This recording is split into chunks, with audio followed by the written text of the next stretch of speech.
Let's head around the Inside Politics table, ask our great reporters to share a little something from their notebooks, get you out ahead of the big political news. Molly Ball?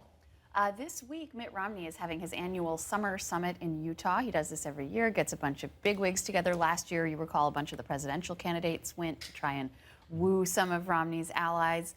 This year, expected to be a much quieter affair, but Paul Ryan is going to be there. And of course, Mitt Romney has said he will never endorse Donald Trump. Paul Ryan recently did just that, so there could be a little bit of tension in that room full of big money guys. No, Mr. Trump. What a surprise, huh? Shocking, shocking. Jonathan? John, the House and Senate are back this week from recess. Expect more prominent folks in the GOP to bring up Trump's talk about the federal judge who Trump has claimed is a Mexican. He's actually not.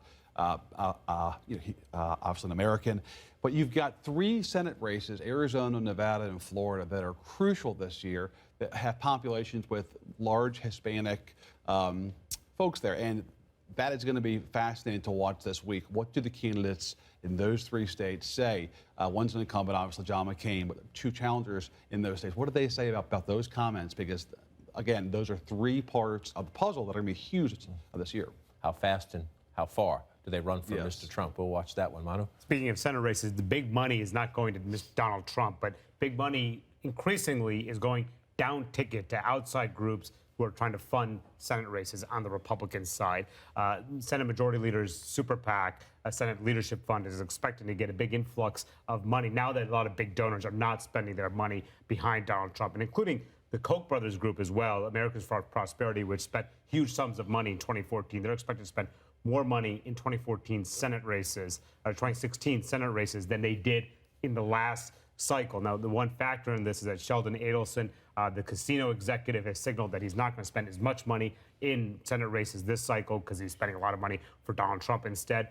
But nevertheless, Democrats that I've talked to are very worried that this big money is going to flow downstream. It's going to be problematic in Senate races, something to look out for in those key battleground states. Protecting that majority. Jackie? Well, the Faith and Freedom Coalition has their big meeting in Washington, D.C. at the end of this week. And that will include a lot of Donald Trump's biggest evangelical detractors, including Ted Cruz. And a lot of these folks were Ted Cruz supporters over the course of the primary.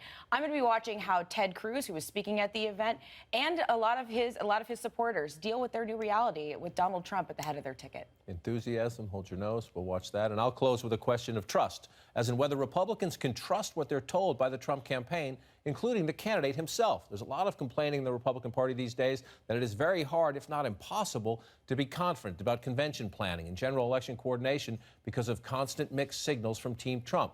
Senior Trump aides, for example, tell other Republicans they get it. Some of you will have to distance yourself from Mr. Trump. They say they understand, but when the officials take those steps, Trump himself has attacked them. The new attacks on the judge Jonathan mentioned overseeing the Trump University fraud case is another example, and for some, the last straw. Trump himself has repeatedly told Party Chairman Reince Priebus and others that he understands Republicans can't win with white voters alone, and that he will make a more concerted, and he promises a more polite effort to reach out to Latinos and African Americans. Quote, what they say and what he does are often very different things, a senior party official tells CNN. This official went on to say, most of us are past the point of thinking we can trust that things will change or trust what he tells us. It's a great way to run a presidential campaign.